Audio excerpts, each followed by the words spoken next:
Hi everyone, we're here with Mr. P and Super Physio Kristin today. We're going to be running through part of our physio assessment so that we can start to prescribe his rehab program a little bit more specifically.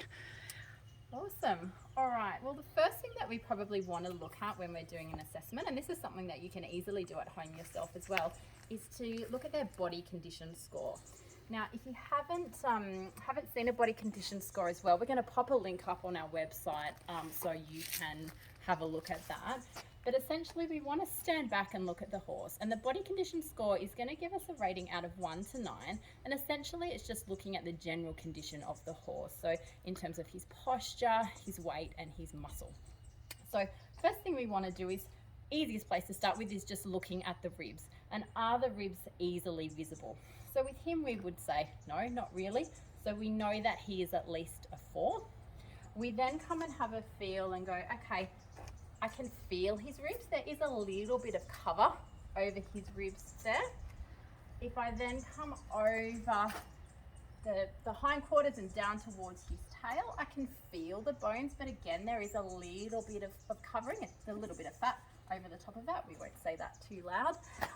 And then if we come over his wither, same thing there as well. Can I feel his wither? But there is a little bit of covering over there as well. So I would give him a body condition score of 5, which is usually rated as moderate. That's usually quite a good score. We want to be somewhere around the middle.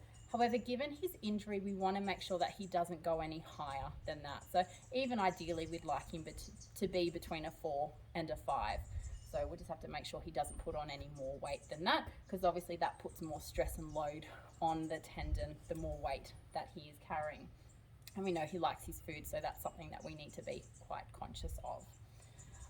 Then the other thing that we want to have a look at is just general muscle tone. So as we've talked about before, Mr. P has essentially been in a stable for the last 2 months.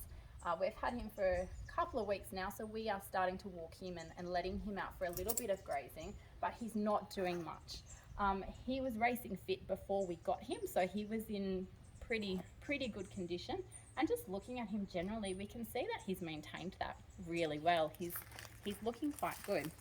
So we can see here, basically, we're looking for muscle kind of up around the neck. One thing that we can look at too is some horses, when they've lost muscle around this scapular wither area, they can get a little bit of a dip in front of the wither. It's pretty flat there, maybe starting to get a little bit, but I'm pretty happy with how that's looking.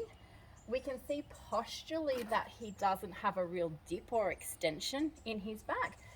There is still nice covering of muscle over that top line. We're not seeing those bony parts of the spine looking really prominent, so that's really good. We look then at the muscles over the hindquarter, and you can see he's got a really nice, powerful looking hindquarter there. If I was being picky, I would say that we're starting to see a little bit of loss of this particular muscle here, which is called the bicep femoris. But given that he's not doing anything, I would expect that. So as we start to increase his workload, we should start to see that improve.